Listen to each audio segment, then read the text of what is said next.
Good evening and welcome back to Kyle Hooten Live, presented by Alpha News. Tonight, we're very grateful to be joined by Jill Simonian of Prager University. Many of you might know Prager University as the massive social media presence responsible for making those viral YouTube videos, but Jill heads up a newer project of theirs aimed at bringing conservative values and traditional Americanism to younger children. Jill, thanks so much for joining us tonight. Thank you, Kyle. It's nice to be here talking with you. So right off the bat, I want to hear a little bit about how you got involved with PragerU, because I was reading your bio and you have a long and illustrious career in broadcast media. What brings you to this part of your professional journey? Long and illustrious. I like the way you say that. It's very clever because it doesn't paint me as being old. I know I'm a lot older than you are. No, thank you for that. I do. I have a 15-year background in television media. I started out a few decades ago as an entertainment news reporter. I then hosted varied shows on cable networks, different shows based here in Los Angeles, all entertainment news shows, lifestyle shows. I then segued into the parenting and lifestyle niche when I became a mom about 10 years ago. And I started a website for parenting, and I wrote a book about first-time motherhood. And so my career up until this year actually has always been in entertainment, lifestyle, parenting, very fun, light topics on television, online, and coming to PragerU was something that came, frankly, out of nowhere, very unexpectedly. I'm very, very grateful to be here. My last job in television was at CBS Los Angeles here in Los Angeles 3 years ago, actually, and I was doing a bunch of parenting segments, and that job ended.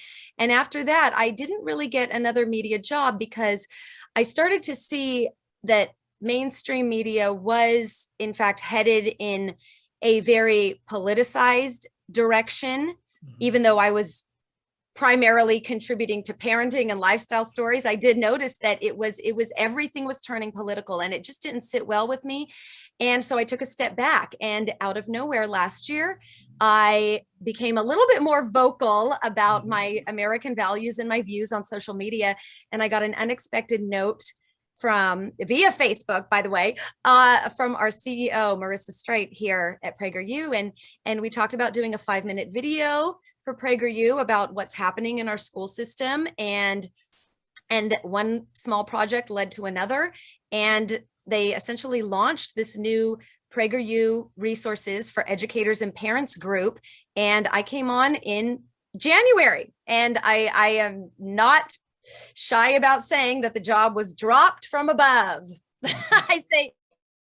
I say God dropped this from above. So I'm very thankful to be here developing this program that brings together teachers and parents who want to preserve our American values in educating our kids. Absolutely. Absolutely. And I've seen Prager do a lot of content about issues in higher education, the colleges, the universities. This seems to be a bit of a divergence from that. Tell us about, you call it the PragerU resources for educators and parents.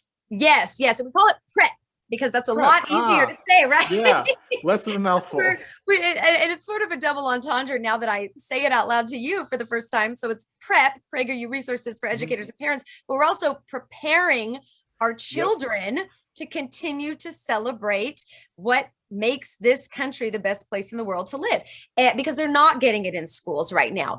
And that's just that, it's difficult for many parents to admit that our education system has been broken from the college level for a long time with leftist indoctrination issues.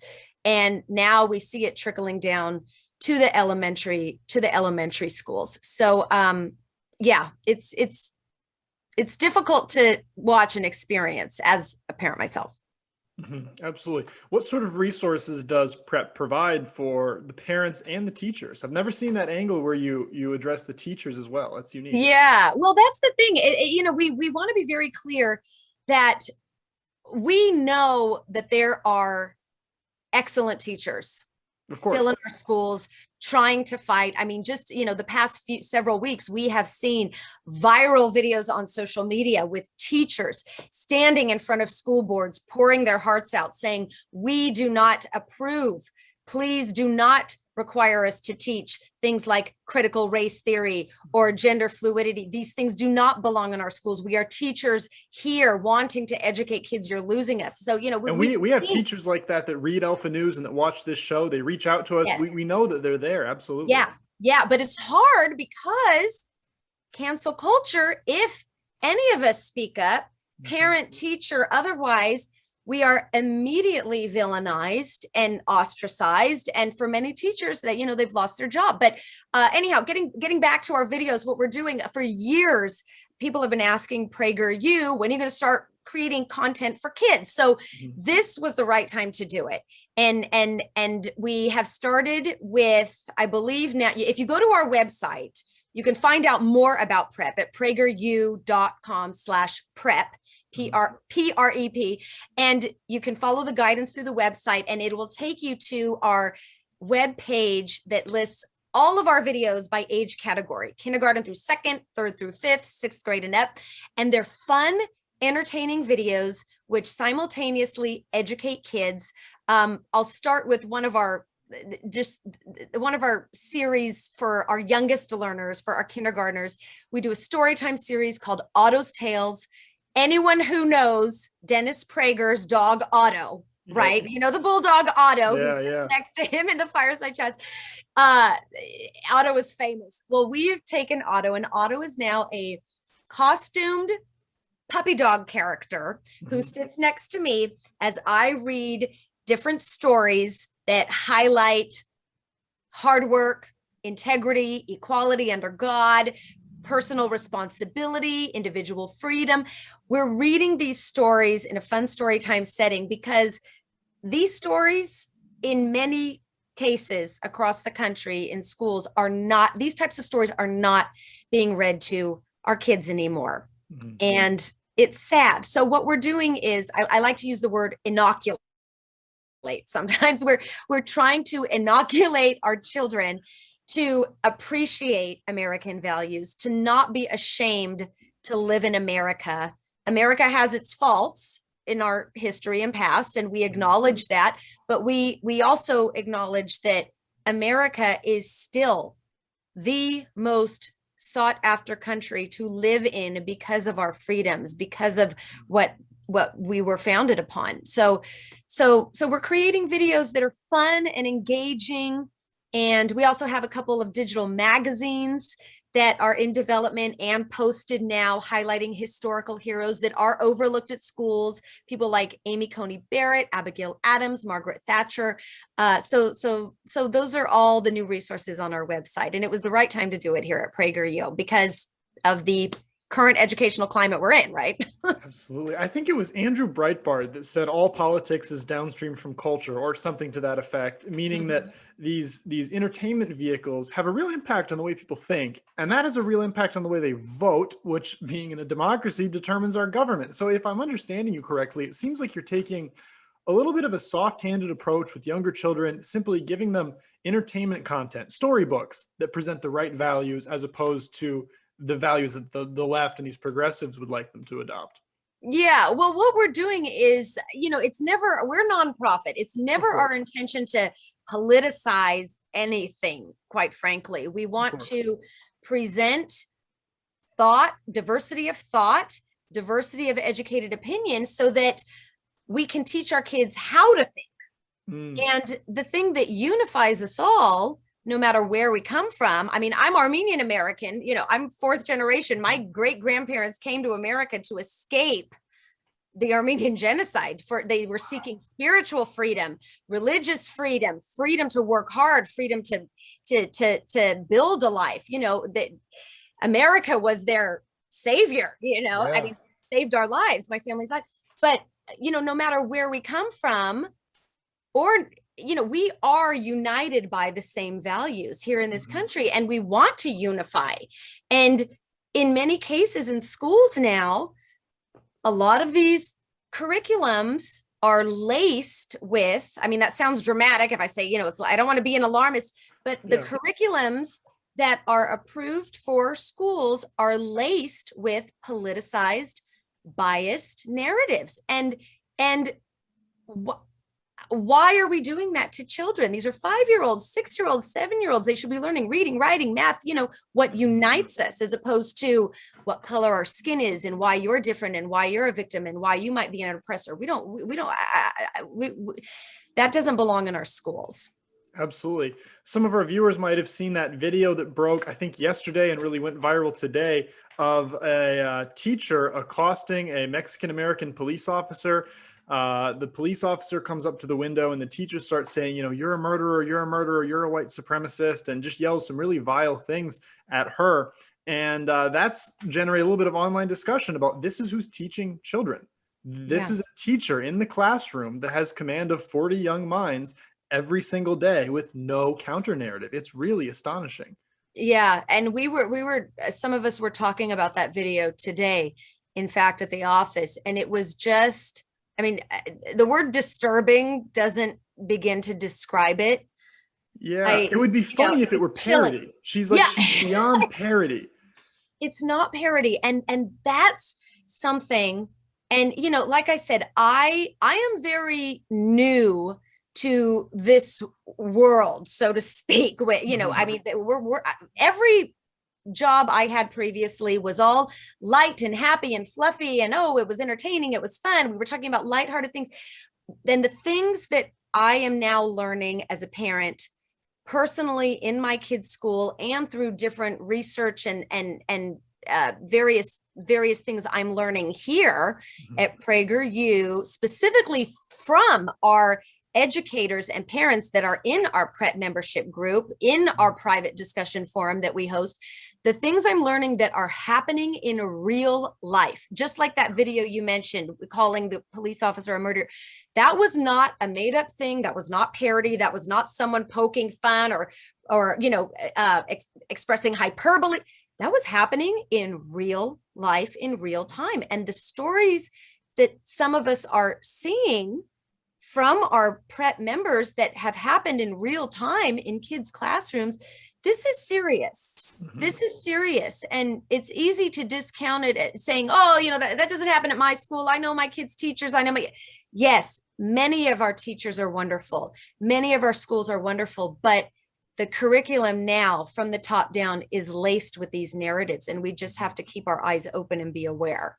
Absolutely. I mean, I don't mean to sound hyperbolic or dramatic, but every headline that you read, that's a real person that's in the world. And you can encounter people like that. You probably will encounter people like that as time goes on. Every ideologue that you see on social media, that's a real person that's trying to enact those beliefs in real life. I mean, it's a little bit terrifying at times, but one of the reasons I'm so glad to have you on the show tonight is because people reach out to me sometimes and ask, how do you bring conservative values or just traditional American decent values into the home? How do you talk to your kids about these sorts of things? And I say, I don't know. I'm in my early 20s. I don't have a kid.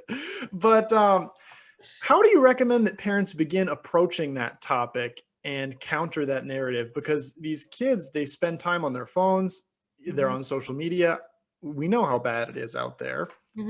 Well, yeah, no, you're absolutely right. Well, like I said, we have the kids are on their phones.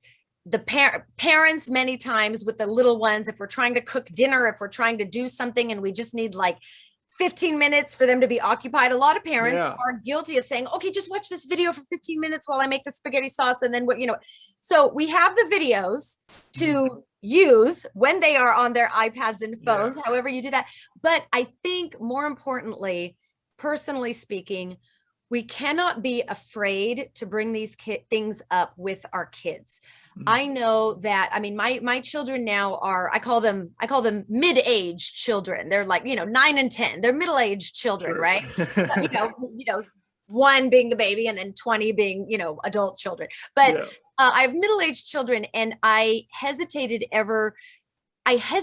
to have these discussions because I didn't want to destroy their innocence in any way. And I wanted to do it in a way that was age appropriate. I myself am not a teacher or an educator. I'm a mom.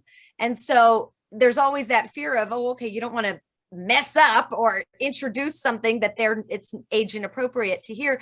But I'll tell you what I do in the car and at dinner time. I will bring up topics now. Always, I constantly ask them, what did you do at school? I need 3 examples, because the kids will say, oh, nothing. And then you have to prod them. You know, this is where working in news sometimes helps you. You got to prod them. You got to ask exactly questions. What did you do at school today did you write anything with your pencil? Oh, yes, I did. Well, what did you write? Oh, a few sentences. What were they about? We really need to get down into the details with our kids, what they are doing day to day. Look at our kids' homework. Look at the worksheets that come home. Just a few weeks ago, I noticed there was a worksheet talking about the California Gold Rush. One of my girls is in the 4th grade this year, and they was talking about the California Gold Rush, and I got so excited because I loved learning about the California Gold Rush when I was in the 4th grade. Yeah. And this particular worksheet described how white people were awful during the California Gold Rush, and it went through this whole thing about, you know, pitting color against color against color against color. And I looked at this and I thought, this is not a lesson about the California Gold Rush. This is laced with politicized narratives. Yeah. And I did email the teacher. So we've got to, and there was a dialogue with the teacher and the principal about this particular worksheet, which I won't get into. But my point is, bring these topics up with your kids. Don't be afraid to tell them, you know, at school, you might be hearing something like this. Here's why you need to also get the full picture and think about it in this way. The theme with my kids this last year has been learn to be a critical thinker. And my kids laugh at me because they say, you're obsessed with critical thinking. I said, yes, I am. And I'm going to make you obsessed with critical thinking too, because we need to know the full story, not a little bit of a story. You always need to learn the full story. So dinner time, in the car, taking them to school, whenever you get a chance. Doesn't have to be the big long sit down talk. It's little injections of conversation throughout the day in a casual, easy, fun way that maybe lasts 3 to 5 minutes, and then you're on to asking them to eat their vegetables.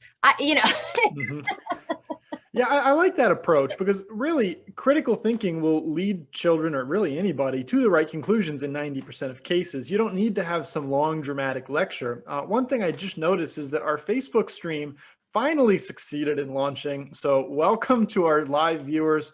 A little bit later than usual. What happened here is that we had a problem going live to Facebook. I heard that a couple other people were having a similar problem right now. If you want to watch the beginning of this interview, of course, it'll be archived on the Alpha News Facebook page. For those of you who are just tuning in, we're live right now with Jill Simonian, who heads up the PragerU Resources for Educators and Parents program, that abbreviates down to PrEP. And she's explaining to us a little bit about how Prager is reaching out to younger children and helping to equip parents with the tools they need to counter some of the critical race theory and the gender narratives that children are receiving in schools. I hope I summed up the first half of the interview. Excellent, excellent. Awesome. So I want to circle back to that example that you were talking about with the California Gold Rush. Your kids are learning about the California Gold Rush, and suddenly it's being viewed through the lens of race.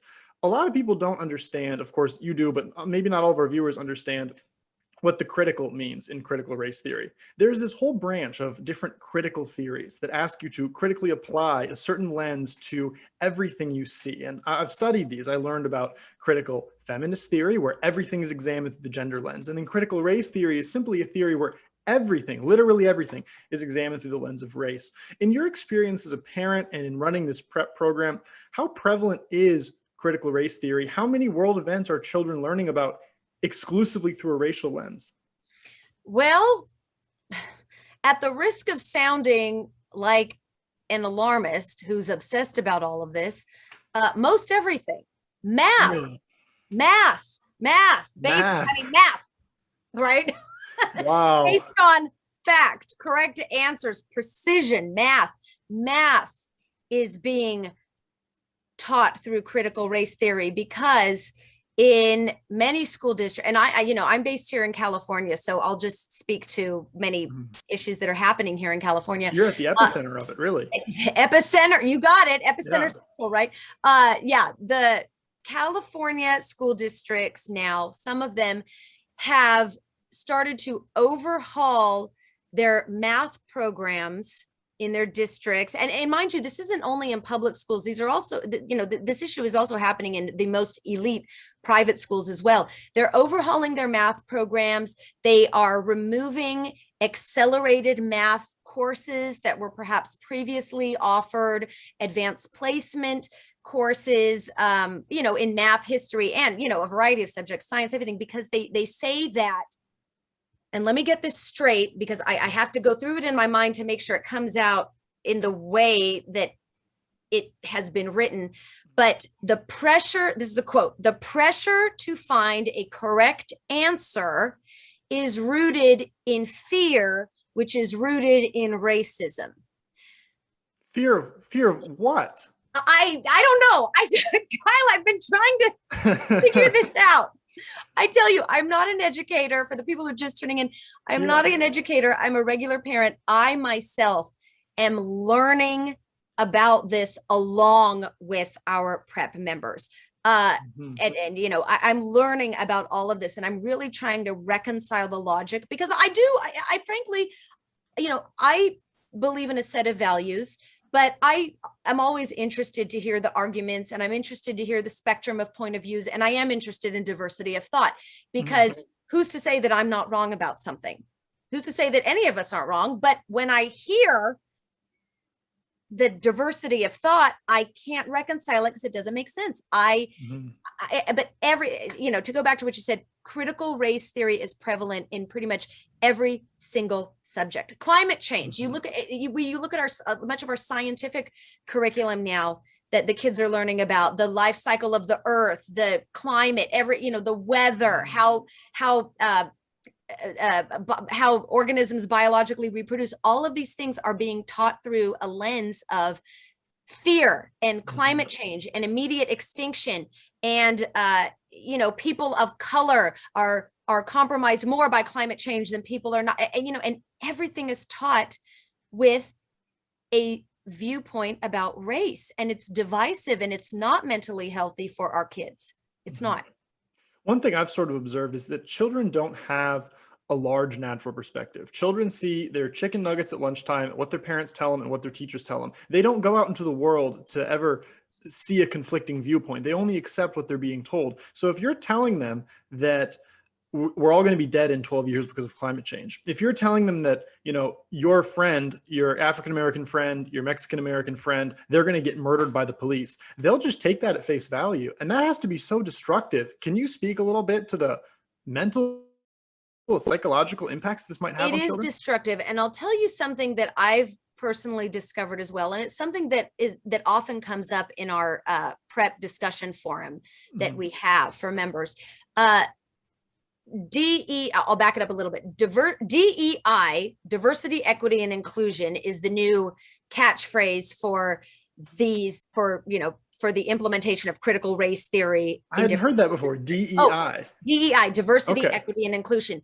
A precursor, what some are calling as a primer for DEI, is called SEL in many districts and schools. And what that stands for is social emotional learning. So social emotional learning is something that happens at the elementary school level for schools and districts that do in fact want to implement it. And the basis of social emotional learning seems positive and proactive and wonderful. We want children to be kind. We want children to be respectful. We want children to treat everyone, no matter how different they are, with dignity. Those are all things that we all value. However, one of the things that I have noticed, and that many of our parents and educators are also discussing, that is a little suspect, if you ask me, is that social emotional learning focuses on kindness, yes, which is good, thumbs up, but it focuses on kindness so much to the point where if a young child asks a question about any given philosophy, saying, well, that doesn't seem to make sense, or my mom told me that they're seen as unkind, which is the worst thing that you can ever be viewed as a child now, to be seen. And I've seen it with my kids too. I was discussing something with my girls related to separating kids with victim and oppressor. And I was having a little like mini critical race theory discussion with them, explaining what this was. Sure. You can imagine that for a 9 and 10-year-old. And my 10-year-old said, well, mommy, but if you ask that question, that you're not being nice. And I said, no, wait a minute, honey. No, it has nothing to do with nice. You have to look at the facts and look at the figures and look at the information that we have and really ask, does this make sense? And right then I thought, oh my goodness, from kindergarten for 4 or 5 years with social emotional learning, these kids are constantly being bullied, for lack of a better word, to be nice, don't ask questions or else. And now that is evolving into their standard operating behavior in school, which is, you see where I'm going with this? So then when you start implementing the critical race theories, maybe you have some kids saying, well, that doesn't make sense. You know, I am Mexican American and I haven't felt like I was systemically prejudiced against or everything, but they're not going to say that because it's not kind. For those of us who are just tuning in, we're with Jill Simonian of PragerU. She heads up their PragerU Resources for Educators and Parents program. It seems like what they're doing is they're setting up this moral superstructure that says, you know, it's good to be kind, it's bad to be anything else. And then underneath that superstructure, they're constructing critical race theory, they're constructing these gender ideologies, and then they already have a moral framework where if you disagree with them, you're unkind. So the first thing these children learn is be kind at all costs. The second thing they learn is disagreeing with us is unkind. Yeah. That's really astounding. And you called that social educational learning? It's identified. I mean, like I said, I'm here in California, but it's identified as social emotional learning. Oh, they just come right out and say it. It has emotional in the title. It's identified as social emotional learning. And, you know, and full disclosure, as I mentioned before at the top of this, there are wonderful teachers and we want our kids to be socially and emotionally proficient, and we want our kids to be kind, but many of these underlying themes that we are seeing being baked into our curriculum is really compromising for unbiased education. And every child deserves an unbiased, rigorous education that challenges them. And that's what, I mean, that's what we want to make. That's what we want to preserve at Prep. That's what our parents want to preserve. That's what our teachers who are members want to preserve. We want to celebrate our American values with our kids so that when they do get these mixed messages that are perhaps confusing, they are already solid and confident in their beliefs, to not think, oh, I'm a bad person for wanting to work really, really hard and do well individually and excel at school. I'm not a bad person if I want to excel in school. That seems to be the most important thing, is establish a strong moral framework and strong values in the home so that when children go out to school, they recognize what I'm hearing here is different from what I hear at home, but they remain firm in their foundation and they recognize, okay, I'm in a little bit of an alien environment right now, but I feel secure because I know what my family believes, I know what I believe. But that's a big task for a 10-year-old. That's because to maintain that level of dissonance and to have that level of security in oneself, I know adults that don't do that. It's hard. It is so difficult, but that's another thing that's yet another thing that we're really gaining. We're really gaining courage. Good. As members of Prep. And you know, in our discussion, I'll back up. There's a few months ago, I got to talk with Dennis Prager for a little bit, and he said something that just hit me like a ton of bricks in the most wonderful way. And he said, if parents do not learn to be courageous, you're not going to raise courageous kids. And in this age where so much is at stake, and quite frankly, the future of America and our education system and our children, where so much is at stake, we as parents and teachers, yeah, we're scared and it's hard to speak up. And I've been one of the people in my own school district who has gone to the board meetings and read the letter and been attacked by, you know, the angry mob of parents on Facebook the day after, vilifying every single thing I said. But we have to be courageous and we have to speak up to course correct. I mean, we're not saying that we, like I said, we don't want to teach children what to think, because that is indoctrination, but we want to teach them how to think, and we want to preserve diversity of thought and diversity of discussion and civil discourse in our schools. And without courage, we're not going to be able to protect that. And slowly but surely, every single day in our discussion group at Prep, you see more and more parents saying, I was so scared to speak up, but guess what I did? Here's what I did. I wrote a letter to the teacher, and then we requested an in-person meeting, and then it led to a dialogue. And we came to a rational conclusion where they're going to take that part out of the curriculum, but then they're going to include this. And it felt great. And I couldn't have done this without knowing that I wasn't alone. So we have to have courage. And if as parents have courage, our kids will have courage. Absolutely. That's a very strong message. I agree with it totally. I mean, courage is the value, some would argue, that built the West. It's a rare value. It's something we've lost because there's not a lot of necessity for it in modern times. Our lives are very comfortable. They're very easy, and you can go along to get along with no courage at all. You can live your whole life without ever doing one brave thing. But if you can find people that will encourage you to be brave and encourage you to take bold steps, it gets a lot easier. One way that I think parents, and I'm not a parent, I would just imagine that parents could get some of this courage would be to join your group, this prep program. Explain exactly how people might go about doing that and what it entails. Sure. Well, if you go to PragerU.com/prep, you can see what we're about. You can then follow the website directives for where to watch our videos. If you do want to, our kids' videos for K through 12 are available for all. If you go to PragerU.com/kids shows, KIDSSHOWS. Yes, I'm just spelling it. So if you go there, you can see all of our videos, and every week there's a new video for different age groups.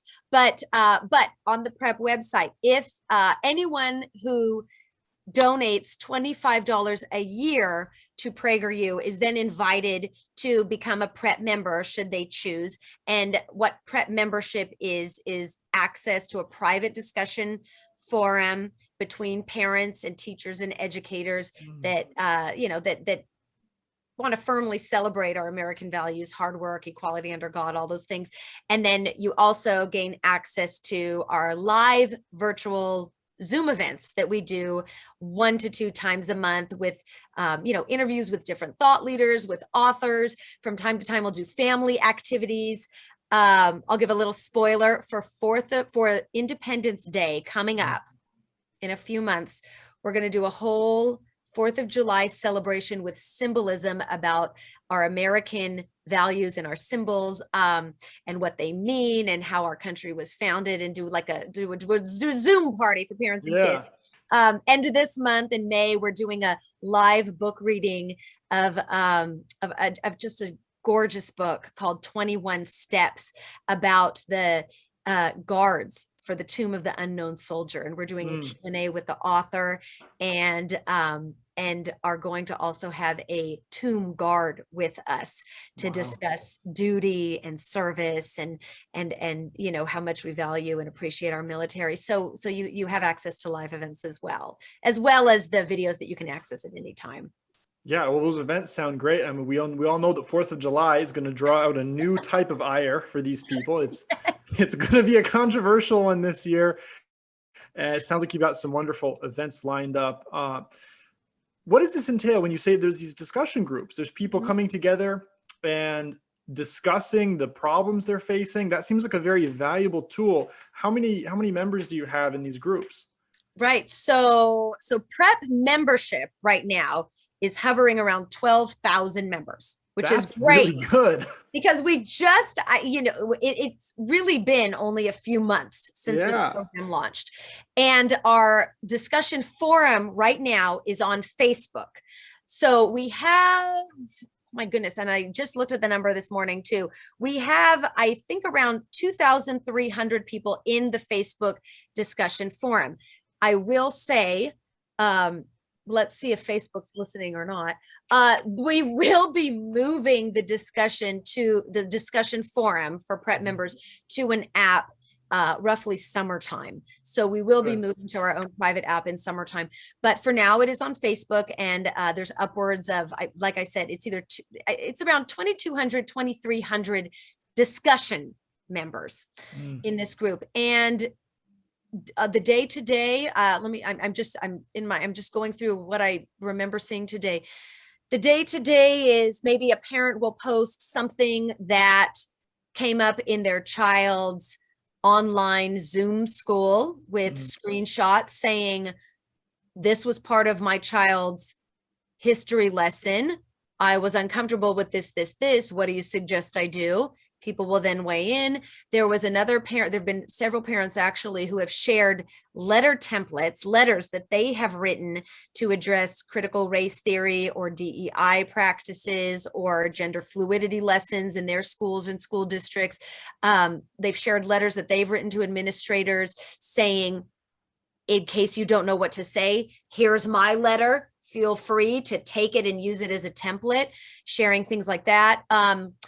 Another teacher has shared, several teachers actually have shared how they use certain PragerU content as part of discussions in their high school classes. If they're having high school like history discussions, if they're having debates and discussions that focus on both sides of an issue, they will include certain prep content or PragerU content to present civil opportunities for civil discourse. So it's a lot of information sharing, solution-oriented conversation, and all of that serves to give courage for, Yeah. And that's what we like to hear on the show, because we're all about, to borrow a leftist phrase, direct action, finding things that you can do, tangible solutions, tangible real world things you can do in your community to bolster those around you, to counter, certain narratives. And it's rare sometimes to find a group of people that will support you in doing that, but it sounds like you're building one of those communities. That's excellent. We're very glad to hear it. Tell us one more time where people can find these resources on the PragerU website. Yes, it's everything is on the PragerU website. If you go to PragerU.com, kids shows, you can see all of our videos separated by age categories for kindergarten through second, third through fifth, and then sixth grade and up. Lots of fun. I highly recommend, Kyle, you would really enjoy, I don't know if you would enjoy the kindergarten story time, but you would enjoy the how-to videos.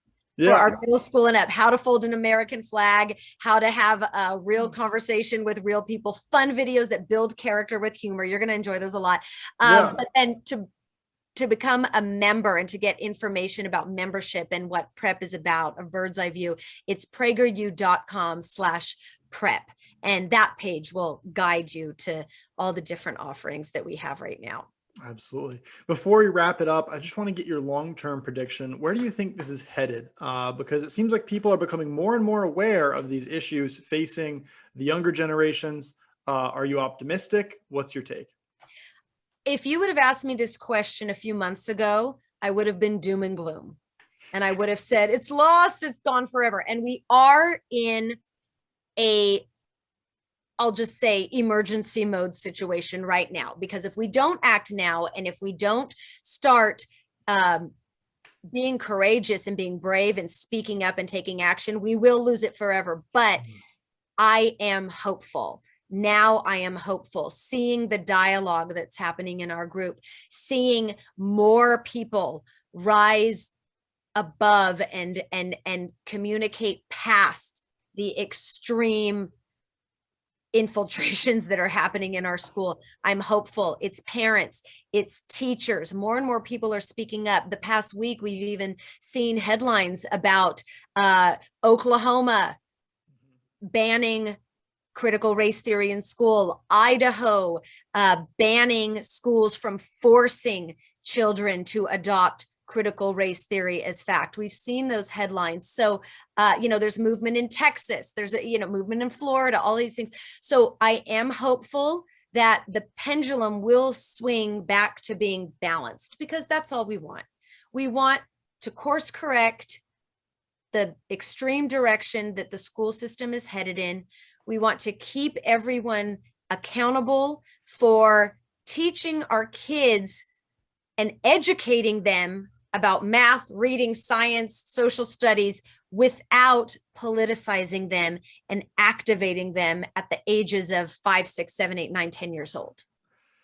Absolutely. It doesn't seem like it's a lot to ask, but it's increasingly difficult these days, and I'm very glad we have people like you fighting for those objectives. For those of us who are watching, I know we had some technical difficulties earlier in the stream, but there will be an archived version available on the Alpha News Facebook page under the Live tab. If you're a parent or you have children and you're concerned about the things they're learning in school, this is literally the most useful interview we've done yet over the last year for you. So I highly recommend you circle back and watch this interview. Jill, thank you so much for joining us tonight. We really appreciate it. And to all of our viewers, thanks for tuning in. God bless and good evening. Thanks.